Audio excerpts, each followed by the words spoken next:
સુરેન્દ્રનગરના દશાડા તાલુકામાં સતત 2 દિવસ વરસાદથી ખેડૂતોના ખેતરોમાં રહેલા ઊભા પાકો પાણીમાં ગરકાવ.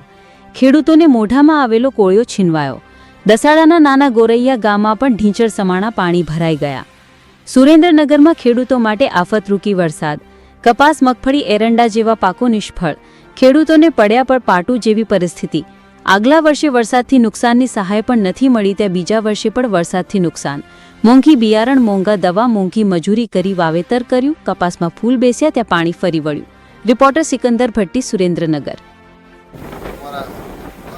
ઘણો વરસાદ છે, 5 તારીખથી ચાલુ થયો છે અને અત્યાર લગી બંધ જ નથી થયો.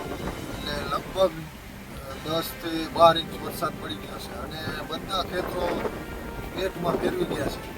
તો અમારી માંગણી એવી છે કે એસડીઆરએફની જે યોજના હેઠળ જે ખેડૂતોને લાભ મળવા હોય માત્ર તે અધિકારીઓને અમારે જણાવવા માંગીએ છીએ અને તાત્કાલિક ધોરણે કોઈ એવી ટીમ બનાવે અધિકારી, તો તે અધિકારી મુલાકાત લે ખેતરોની, તો એમને ખબર પડે કે કેટલું પાણી ભરાણું છે અને કેટલું નુકસાન છે.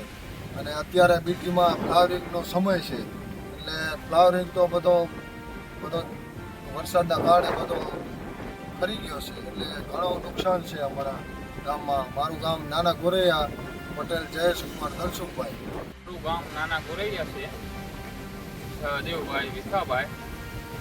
વરસાદ 2 થી 3 દાડા એક જ ધારો સતત 10 ઇંચ જેવો પડી ગયો. અત્યારે આ અતિ વરસાદ પડ્યો છે અને તમારા બીટી અને એરંડાના કપાસમાં જે પાણી ભરાયું છે, તો તમે અત્યારે શું એની વ્યવસ્થા શું કરો છો?